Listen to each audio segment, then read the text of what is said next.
an old boxing gym or a wrestling factory or a martial arts school, and then the other, because they just come from being good, tough athletes. Then you got the other side that are like you or Voggy or some of those people that have a martial arts background. I still believe that makes a ton of difference as a matchmaker and promoter.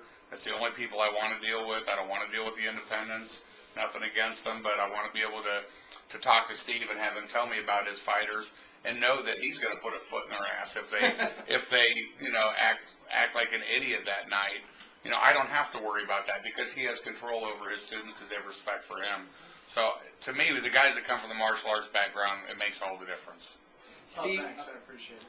Steve, you've also got a fight coming up in Cage Championships. Do you know much about your opponent?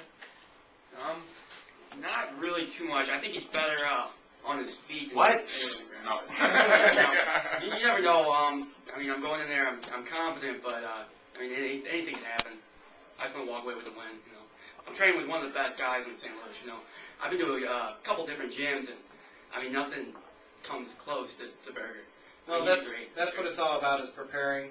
It doesn't, I hate to say this, but there is such thing as a good loss, because if you did everything to prepare and you go out there and you fight your fight, give it a good fight, yeah, you want to win.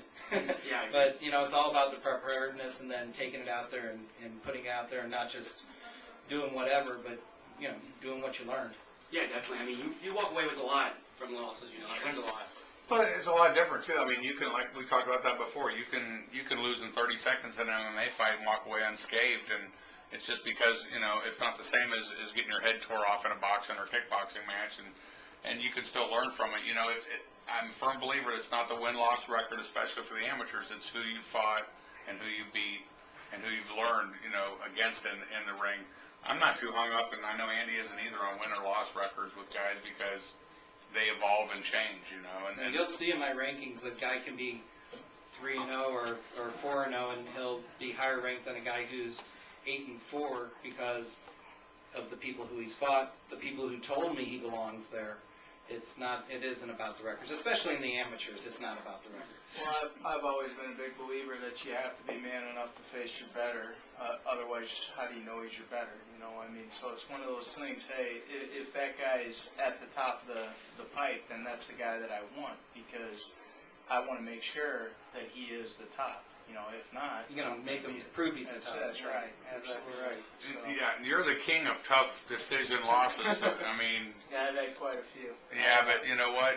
It's if you look at who you beat in the sport too, that list is an impressive list. Well, my biggest problem is I got in on the sport in the very beginning, and I'm your ultimate Ronin. I had a good teacher that taught me my jiu-jitsu fundamentals and stuff. But then I broke off. I've been learning different types of stuff and gearing more towards no-gi and MMA, and it's one of those things. I need somebody who's gonna be cracking the whip and pushing me as well. So. I'm dealing with an injury in the arm right now and in the neck, and as soon as I get healed up, I'm going to make one last go at this. Welcome to my world. Yeah, absolutely. Guess that comes with the 36, Well, we want to wish Steve and Barb the best of luck this weekend. Maybe they can come back out after they win this weekend, and a couple weeks come tell us all about it. Yeah, that would be great. Okay, great. Well, Steve, I know you got a couple more students here who want to get in. If you could make some introductions, we could switch you guys out here. Yeah, Steve, can you tell? Yeah, and while we're waiting for them to change seats, tell us about your location and where you're at and how they can get hold of you now. Tell us about Berger I know MMA. you've got a new spot. Yeah, we're down in Arnold, actually, down south now. LA. The boxing gym, Lower Arnold, that's it. Right down off Richardson Road. You go down Richardson Road, you make a left, and it's 130 Richardson Crossing Plaza.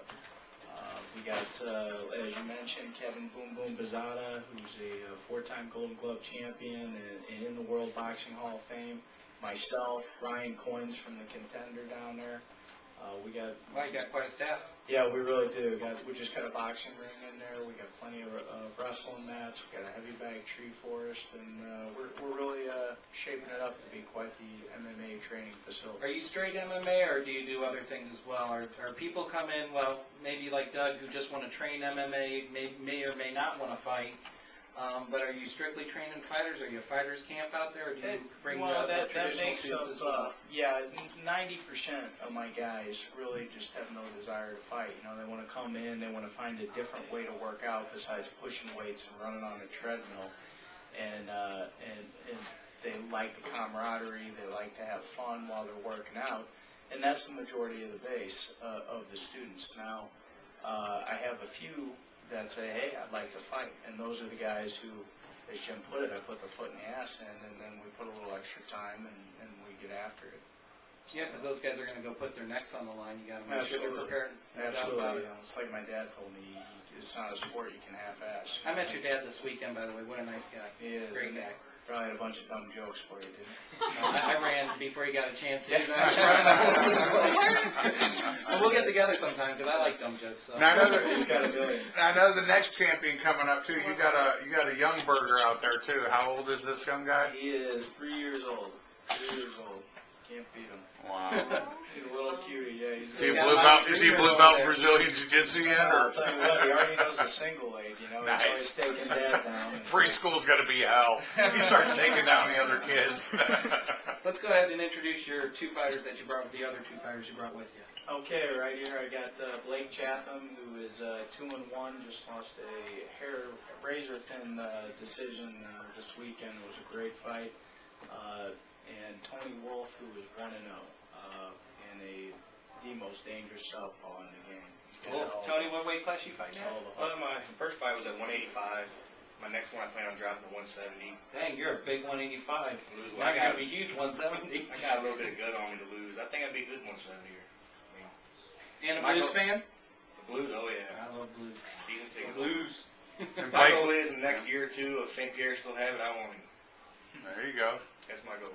Ain't nothing That's wrong a with. big goal, but it's a good Hey, goal. if you only get half of your goal in the next year or two, and you end up in the UFC beating the top contenders, that's pretty good. So might as well aim high. I mean, I got the best trainer around, so why not go for it? Blake, we saw your fight this weekend too. Yeah. That was a great fight. It really was. You did a great job, Blake. I mean, you had a very tough opponent, and you that second round especially. Well, really, it was throughout. It was you really kept him busy. And Yeah, Carlitos, he's a good fighter. He was real athletic.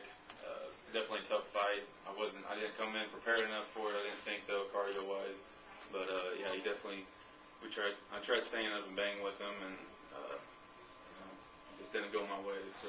It'd be an interesting rematch because Carlitos is more of a ground guy really than a stand-up, and you probably are too. And I don't know if that's the case, but it was good to see you guys are both well-rounded. You went after different, it was a what's super normal. exciting fight. You had the It was. fans going for 3 rounds, and I was just like, you threw some kicks also. Yeah. In addition, you had a really great jab. He'd try to throw that major overhand, and you'd go pop. That really worked for you. But you kept him back. time perfect. Yeah.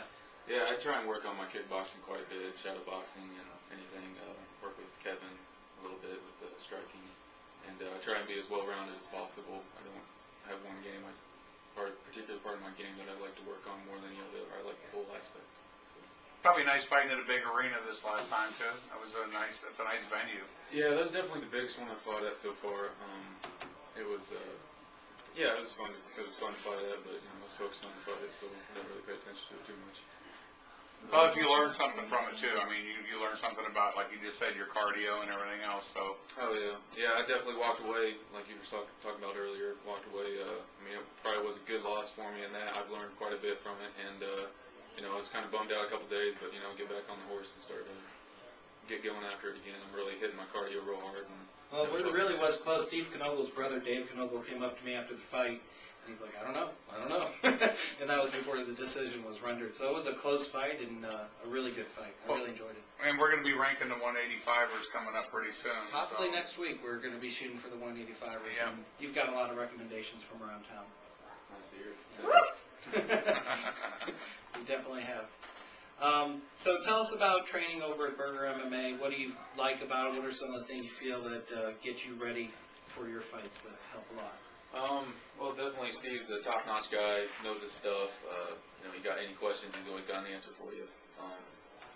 I like everything, working with Kevin on striking, working with some of the boxing guys, Reggie, and No, I try and work on every part of my game. I think they have somebody for every part of your game there to work on.